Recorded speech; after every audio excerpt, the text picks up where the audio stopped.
What up, YouTube, man? It's your boy Rock. I'm back, man, with another reaction. We got what if the Nuggets lose again, man? Hey, this part of my recommended, man. Let's do it.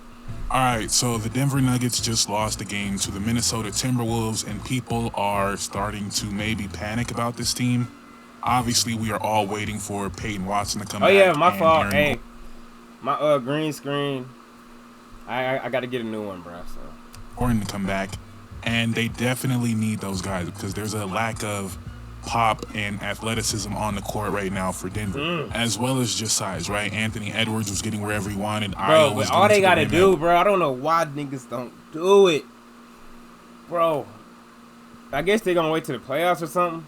But all you gotta do is attack Jokic, bro. He's not gonna try. He's not even.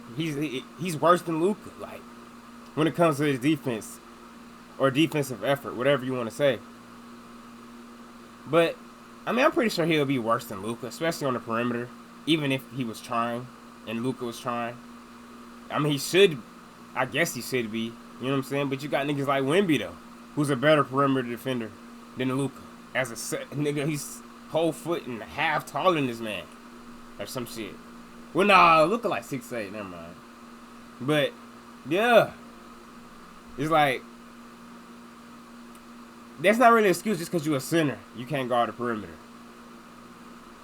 But for Jokic's sake, in his case, I can let him slide with not being a good perimeter defender.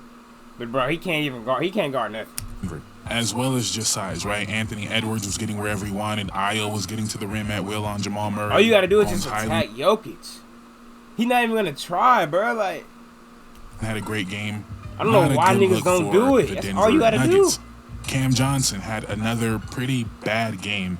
And you know what? I'm not going to victory lap because to me it was always kind of obvious. But last summer, everyone was so just convinced that Cam Johnson was a better player than Michael Porter Jr. Hell no. I just never understood. How would that even be? That. And again, I don't want to extrapolate too much from tonight. But he's or a good player. I would say he's Aaron a good Gordon's player. Not there because then what you need from Cam he's Johnson a good role is player. less. Yeah.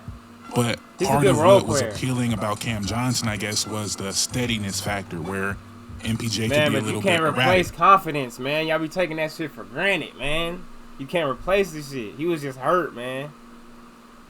Cam Johnson, I guess, was the steadiness factor where you can't replace MPJ could be a little bit erratic.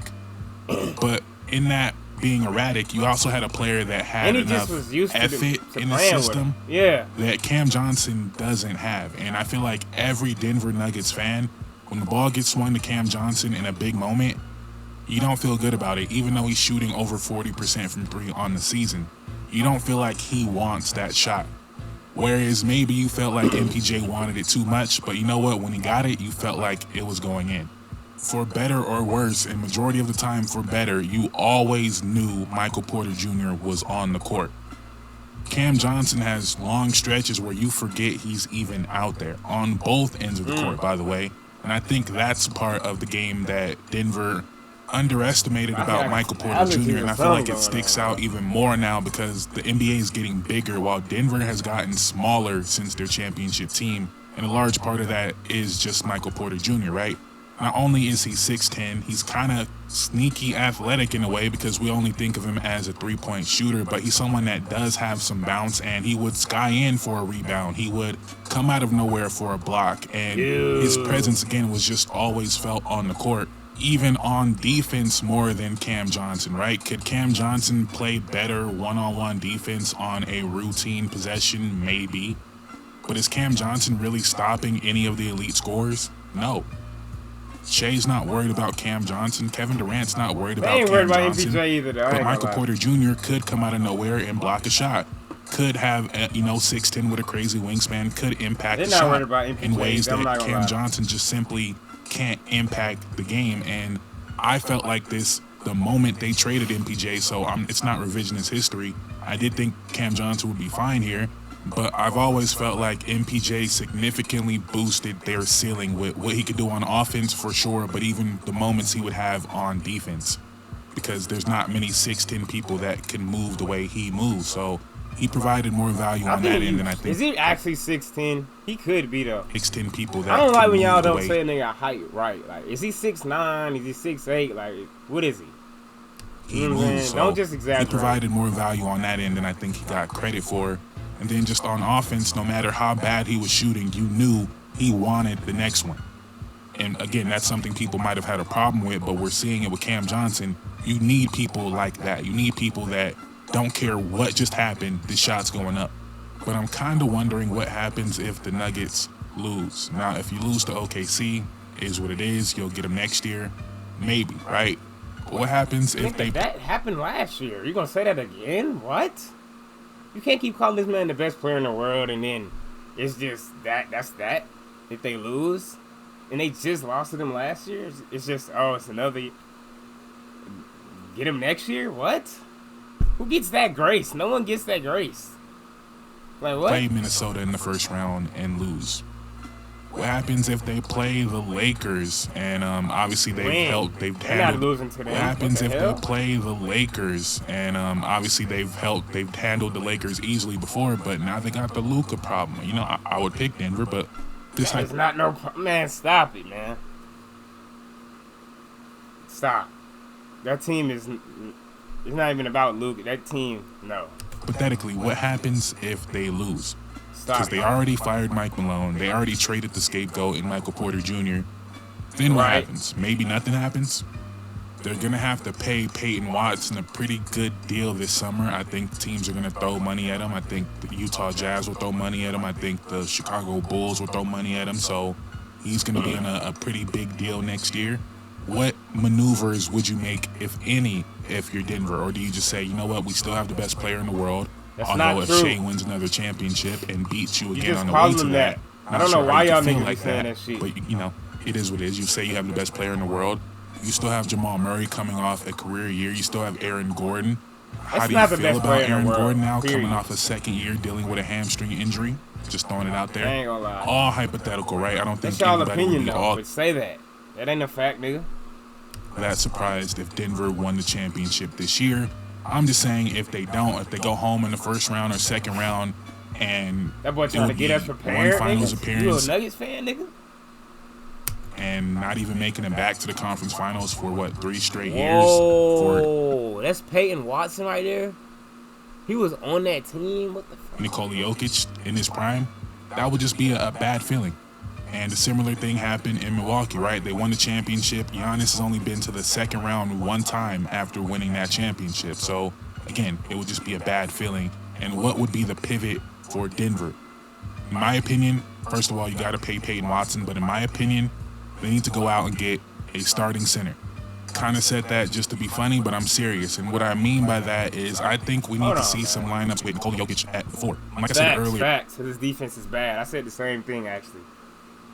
You're actually right. His defense is bad. He should not. He's not a rim protector. He should not be this. That's such a problem. Like, and no one is exploiting it. But they expose Luka. When are they gonna expose this man? Bro, him at center is a problem that no one exploits.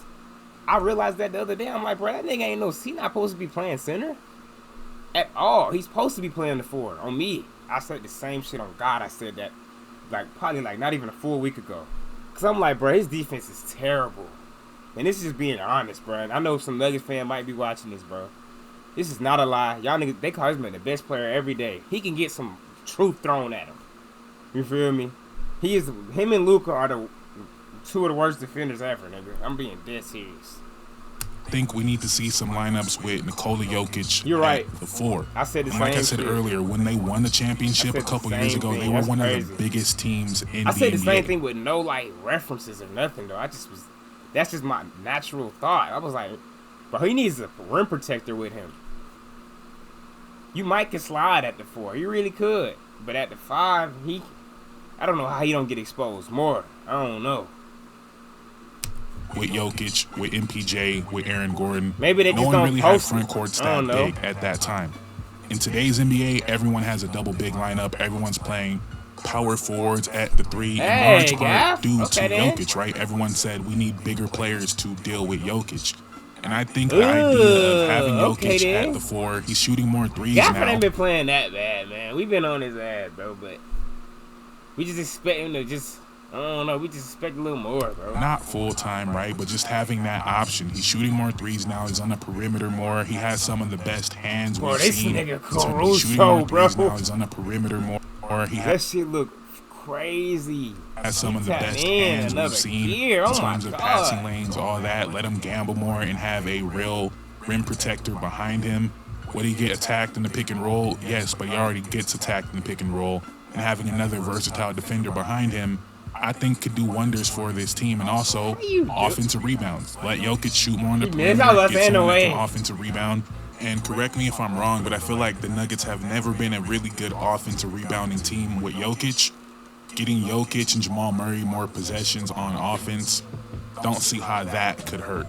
As Jokic gets older, I don't think it's a bad idea at all to have him further away from the basket, some easier possessions, and just do the team that can punch people on the inside. We already got it. I already said what I had to say. And so if you're guarding Jokic with your 5, and we have another 5 on the court, who's keeping that 5 off the offensive glass? And you know what? Jokic don't crash the glass. Jokic, you get back, play defense in transition with some of the best hands in the NBA. I can just see that working out a lot. Play defense in transition with some of the best hands in the NBA. Get no love, man, nowadays. You know what I'm saying? Jokic don't crash the glass. Jokic, you get back, play defense in transition with some of the best hands in the NBA.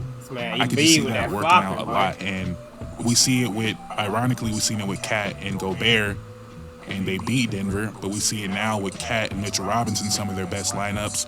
I mean, we're seeing it all across the NBA, right? We had Şengün, Steven Adams, we had Evan Mobley, Jared Allen, we had Chet and Ihart, we have Duren and Beef Stew. Pretty much every contending team has a 2 big lineup, so maybe we could argue that, you know what, Denver is behind the curve, and by the time they do it, it's going to be too late, but Jokic is so great that if you had that option for him, someone that can help him out on those little things, cleaning up the glass, protecting the rim, and again, the thing Jokic does best on defense is when that nigga ain't the center, and that would make them dangerous. I'm not gonna lie. Gamble in a way and use his IQ and pick off passes and all that.